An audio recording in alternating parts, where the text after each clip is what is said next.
আর তো এই দেশের মনে করেন এটা সার্বভৌমত্বকরণ হবে বিদেশিকে দিলে। আমাদের জিনিস আমরাই রক্ষণাবেক্ষণ করব, আমরাই সব কিছু করবো। 18 কোটি মানুষের জনগণ একটা মালিক। যদি বন্দরটা বাইরে আমার বিভিন্ন উন্নত কান্ট্রিতে তো আপনার এইরকমই যে বন্দর পাবলিককে দিয়ে আউটডিশকে দিয়ে তখন তো এটা উন্নত করা যায়। বন্দর দেশের সম্পদ, মানে এখন দেশের সম্পদ আমরা দাবি করতে পারতেছি না। চট্টগ্রাম বন্দর বিদেশিকে দেওয়া মানে আমাদের সার্বভৌমত্ব লঙ্ঘন, এটা অন্যায় জিনিস, ওকে প্রভাব দেয় নাই কাউ। বন্দর আমাদের বাংলাদেশের একটু চালিকা শক্তি, বন্দর হচ্ছে আমাদের বাংলাদেশের মূল মেরুদণ্ড।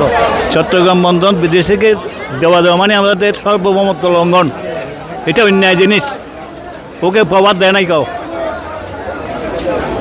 বন্দর করিডোর এগুলি তো অন্যায় জিনিস।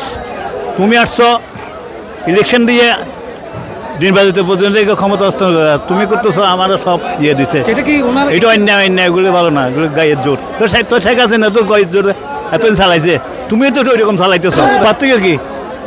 পার্থক্য নেই। যদি বন্দরটা বাইরে আমার বিভিন্ন উন্নত কান্ট্রিতে তো আপনার এইরকমই যে বন্দর পাবলিককে দিয়ে আউটডিশকে দিয়ে তখন তো এটা উন্নত করা যায় নাকি? এমনি তো নিজেরা তো থাকলে তো এটা তো লুটপাট করে খেয়ে ফেলতেছে। আমরা তো এমন না যে বন্দরটা দিয়ে দিলে নিয়ে গেলে ওরকম না, আমার দেশে তো উন্নত হবে। এটা একটা লেসের মতো যে ডুবা বন্দর দেখছি, আমরা বিদেশ করছি বিভিন্নটা দেখছি যে এই যে যদি বাইরে একদম পাবলিককে দিয়ে দেওয়া হয় বা বিদেশি অন্য কাউকে কোম্পানিকে দেওয়া হয়, এটা আলাদা একটা এটা বাড়ি যায়, কি দুর্নীতি কম হয়। আমাদের লাভ কি এটা আমাদের ওটার খুব আমাদের একটা বেনিফিট আসবে না। আমাদের 2% যদি বেনিফিটও যদি আমরা পাই, আমার দেশ অনেক উন্নত হয়েছে যদি বর্তমান সরকার আমলে পাই।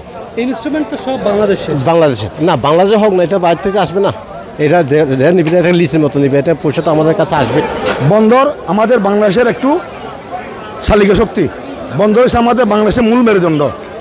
ওই উৎপাদন যেটা হচ্ছে সেটা বাংলাদেশের সকল নাগরিকের ভাগ। এটা যদি বিদেশের হাতে যদি একবার চলে যায় তো আমাদের দেশের লোকেরা অন্ধ হয়ে যাবে, আমাদের দেশের লোকেরা শ্রমিকরা পঙ্গু হয়ে যাবে এবং বিভিন্ন অবৈধ পণ্য বাংলাদেশে মানে কি একদম হয়ে যাবে, বিভিন্ন অবৈধ পণ্য। সেজন্য আমরা বন্দর বিদেশের হাতে তুলে দেওয়ার জন্য আমাদের এখতিয়ার নাই।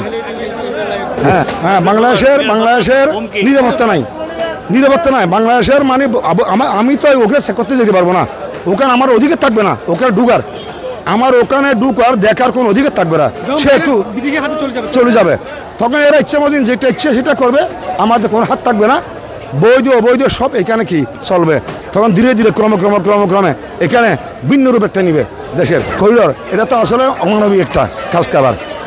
এই যে যেটা বলছে সেটা আমার অমানবিক।